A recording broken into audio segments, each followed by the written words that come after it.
जय सन्यासी बाबा की। तो मित्रों, आज हम बात करने वाले हैं 5 कथावाचकों की कुल संपत्ति के बारे में। हम इस वीडियो में आपको इन सभी 5 कथावाचकों की यूट्यूब से होने वाली कमाई के साथ साथ इनकी कुल संपत्ति के बारे में भी बताएंगे। हमारी इस वीडियो का उद्देश्य किसी भी कथावाचक को कमाई या संपत्ति के आधार पर छोटा या बड़ा बताना नहीं है। यह वीडियो सोशल मीडिया से मिली जानकारी के आधार पर बनाई गई है। हम सभी कथावाचक को आदर व सम्मान करते हैं। वैसे तो मित्रों, किसी भी कथावाचक का उद्देश्य धन कमाना नहीं होता है। इनका उद्देश्य केवल और केवल लोगों को भक्ति से जोड़ना होता है। इनकी कमाई का आधे से भी ज्यादा धन इनके द्वारा चलाई जा रही सेवाओं में खर्च हो जाता है।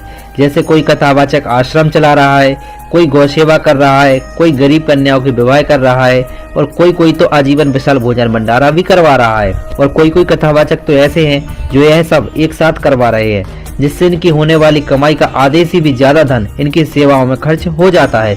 परंतु मुझे जो सोशल मीडिया से जानकारी मिली है उसके द्वारा मैं आपको इनकी संपत्ति के बारे में बताऊंगा। तो संपत्ति के आधार पर टॉप 5 की सूची में नंबर 5 पर आती हैं राजस्थान की मशहूर कथावाचिका देवी जया किशोरी जी। यह मात्र 9 वर्ष की आयु से ही अध्यात्म से जुड़ गई थीं, जिसके कारण जया किशोरी जी के पास ज्ञान का विशाल भंडार है। और मात्र 19 वर्ष की उम्र में इन्होंने भक्तों के दिल में भजन और कीर्तन से जगह बनाई है। यह एक कथावाचिका के साथ साथ एक अच्छी गायक व मोटिवेशनल स्पीकर भी हैं।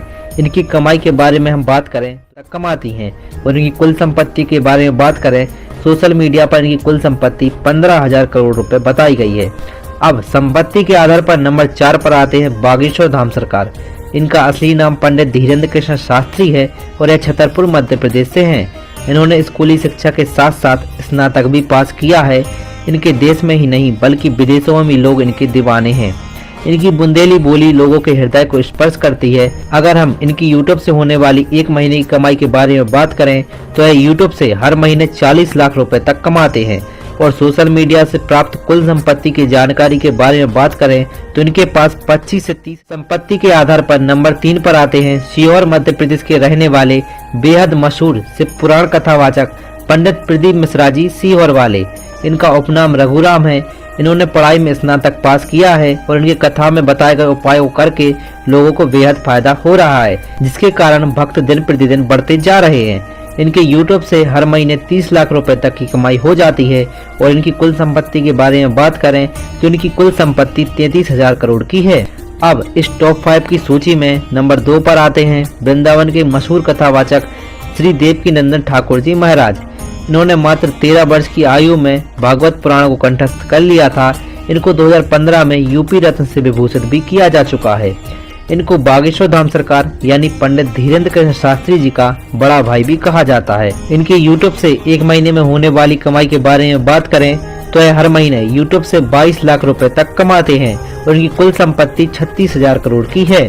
तो मित्रों, अब इस टॉप 5 की सूची में नंबर 1 पर आते हैं वृंदावन के बेहद मशहूर कथावाचक परम पूज्य श्री अनिरुद्धाचार्य जी महाराज। इनका जन्म मध्य प्रदेश के जबलपुर में हुआ था और इन्होंने बाल उम्र में ही हनुमान चालीसा को कंठस्थ कर लिया था। और स्कूली शिक्षा के उपरांत महाराज श्री वृंदावन चले गए थे। महाराज श्री का गौरी गोपाल आश्रम भी है, जिसमें 200 से भी ज्यादा वृद्ध माताएं हैं। यह रोजाना 20,000 संत व बेसहारा लोगों को भोजन भी कराते हैं।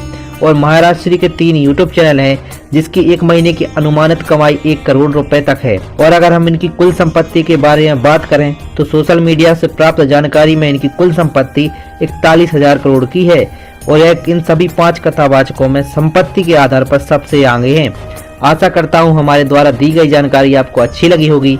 अगर अच्छी लगी है तो वीडियो को लाइक, शेयर और एक प्यारी सी कमेंट अवश्य करें। धन्यवाद। जय श्री राम।